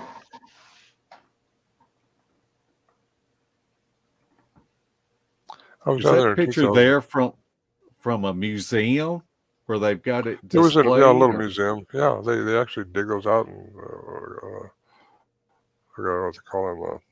Grave diggers find them and they sell them to a museum. They're actually looking for treasure. That's the elongated skull there we found in a private dig right outside Pumapuku. And that's crossing the border. I was crossing the border from Peru into Bolivia my foot. I'd never do that again. That was a mess. Plus I got ripped off. I got ripped off. Well, they charge you so much, and then all of a sudden you don't get your change back. And that's up at some very, very interesting sites up there. Those big, you can see them up on the hill. I don't know. We don't know how they did those either. But there. Oh, that's in. We flew over the Inca line, not Inca lines. All those lines you see from the sky. Forgot. I know what you're talking about. Yeah, thank you. I can't think of the what they're called either, but I know what you're talking I about. lose track of my brain about this time of night.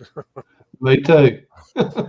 Yeah, we're just about out of time.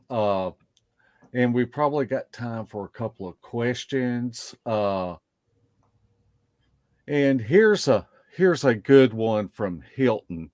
He asked, what's on top of your list on anywhere in the world that you would still want to go and explore?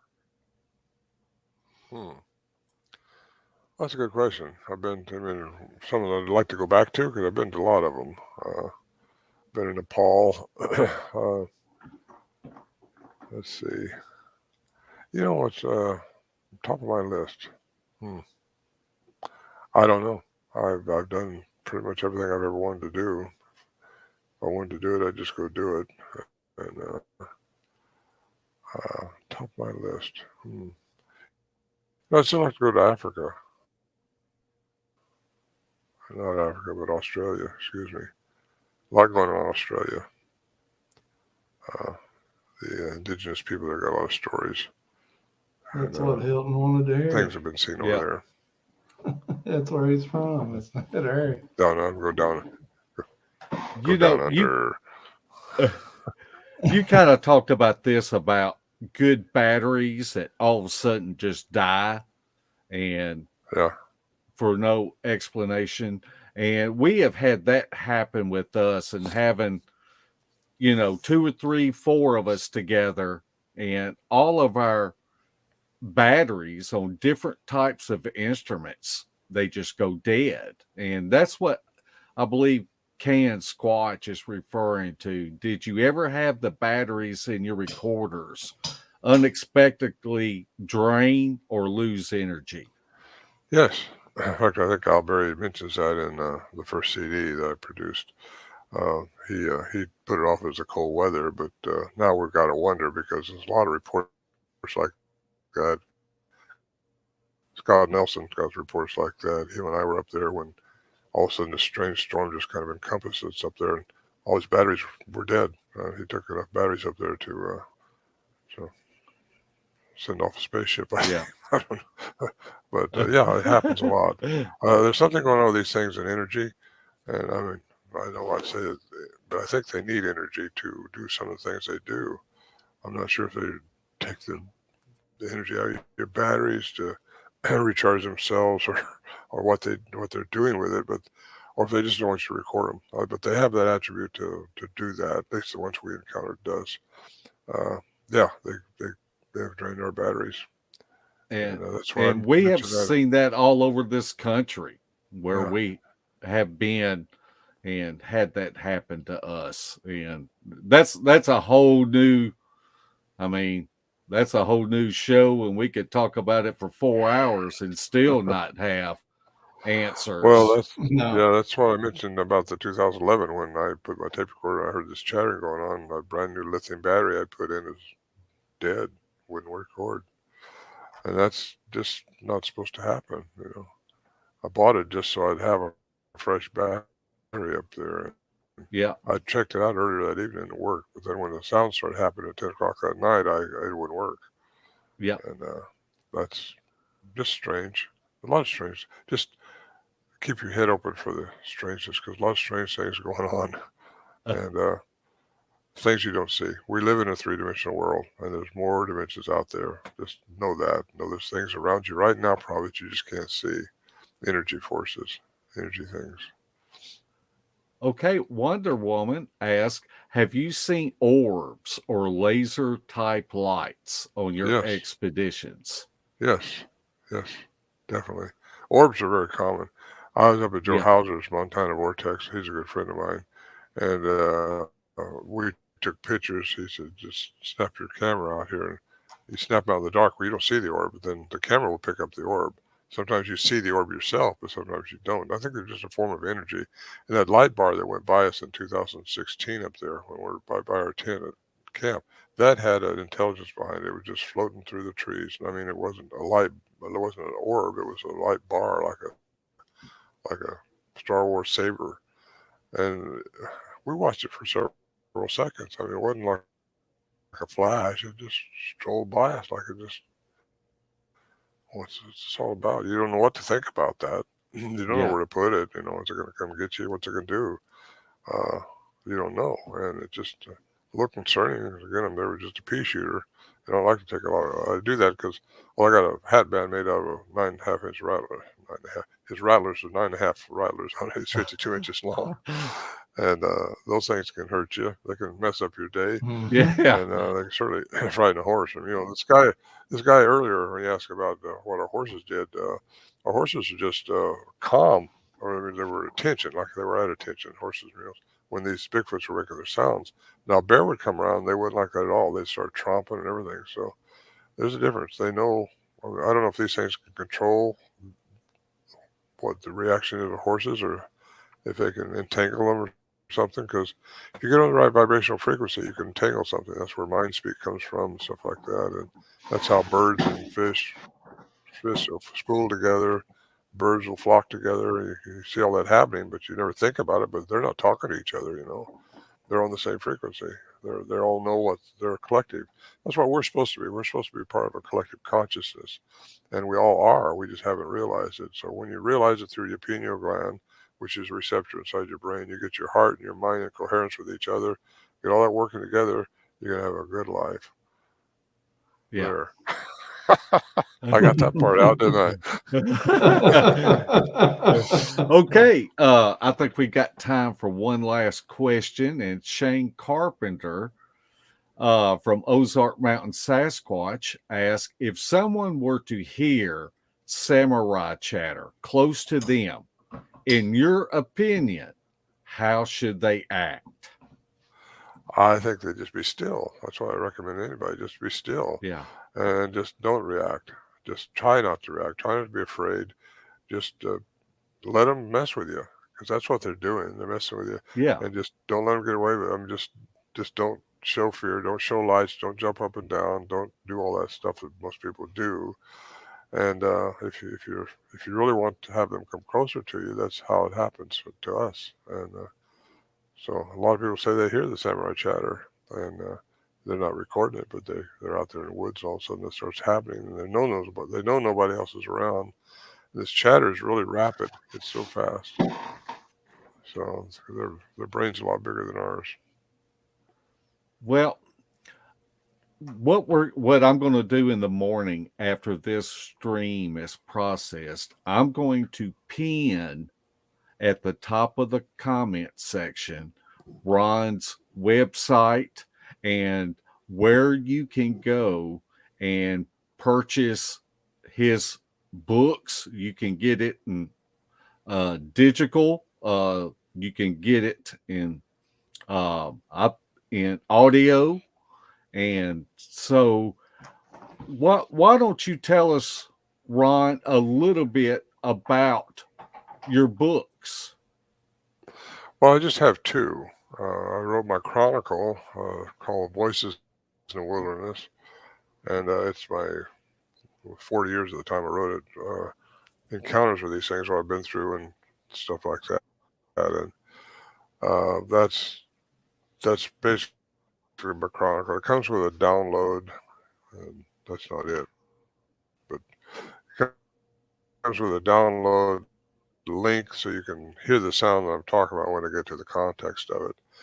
That picture you're showing right there is the Quantum Bigfoot. That's my most recent book. I'm selling a lot of those.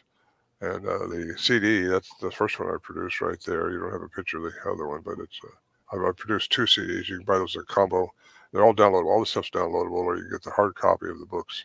The hard copy of the CD is only available through the BigfootStore.com, and they distribute those for me. I don't ship stuff out anymore myself. I'm just too tied up with stuff. That one on the right there is just me in Kathmandu. I had a little tour of the town when I was over there for about a month with Peter Byrne, and we went up into the mountains, and also I stayed with his old camp cook there, and he showed me around town. Fun trip. Well, Larry, have you got any final questions that you would like to ask? I've got a bunch, but we don't have time. We'll have to have him back on sometime.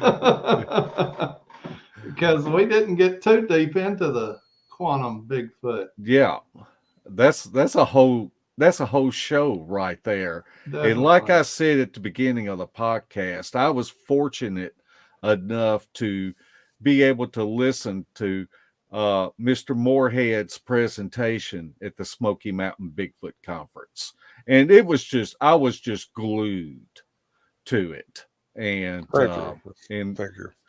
And the way that you explain things, that somebody like me can understand. Well, I appreciate the compliment. Yeah.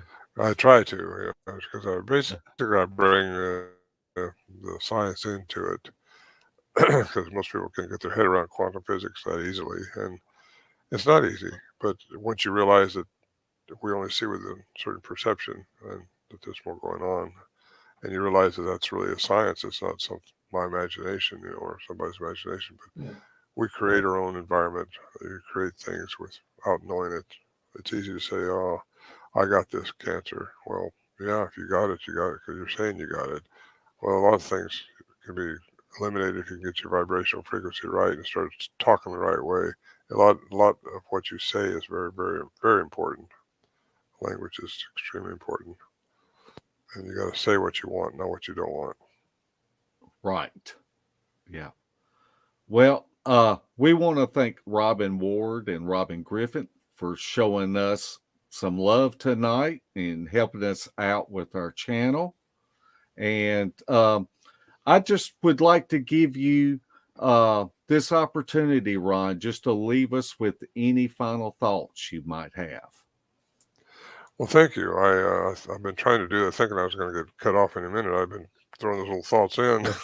The biggest thing I think is this life is about experiences, and treat all your experiences as a learning. You can't lose. You either win or you learn something. So we got to learn from everything. If you don't learn from it, you're going to learn from it. Sooner or later, you're going to learn from it. So learn and respond to it with love and compassion. Don't get mad at these people that get hung up at a red light. When it turns green, they just sit there. It's because they double their medication or something. Have a little compassion for them. You might get that old someday. Yeah. But really, that's what. Yeah, love and compassion. Just treat everything like that. Bigfoot-wise, Bigfoot's the smaller picture of this whole thing going on right now. We're going to get inundated, I think, with UFOs, with aliens. I think we're going to see some things in a very short time that you've only been able to think about or see in the movies before this. And so be ready for it. The media has given us now, the government, I should say, is controlling the narrative, and they're giving us only what they think we can accept.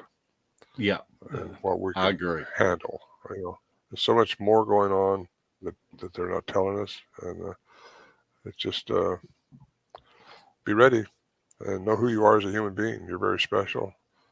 These things are not human. Whatever they are, they're not like us. They are different. They're on a different frequency sometimes, but they're not like us.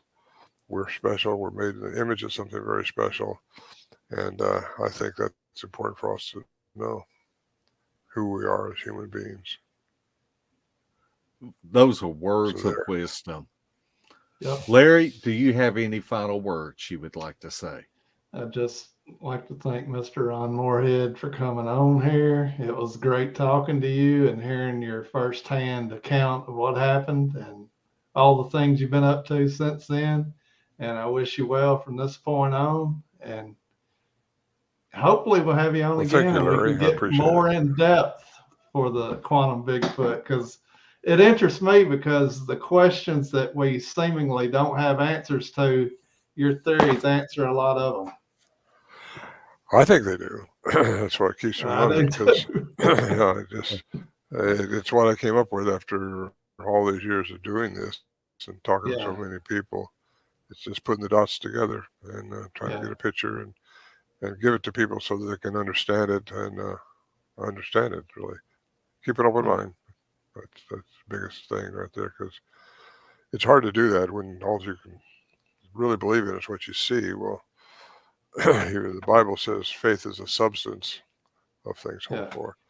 Well, you get into quantum physics, nothing is real until it's observed. So you put those two together, it's kind of the same thing.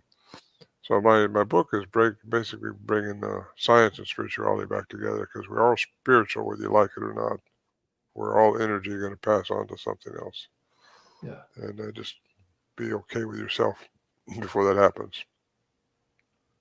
Wow. So there.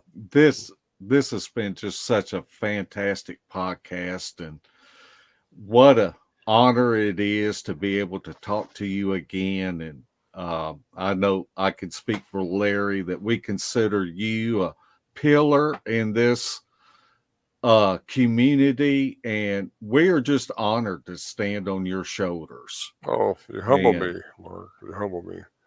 and and we want to thank everybody that came in to chat, and we've got the best chat room, fantastic people that come in here, and our audience that follows us. And we will see everybody again, same bat time, same bat channel.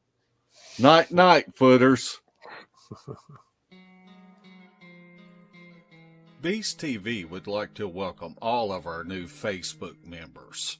Be sure to check out our pictures and videos of possible evidence. And if you haven't checked out the Files tab, there is a wealth of information that you may find beneficial. If you would like to support Beast TV, check out our gear. We have coffee mugs, face masks, gaiters, shirts, and tank tops. The link is pinned at the top of the comment section. Everything is always marked down 20%. So come check out our junk.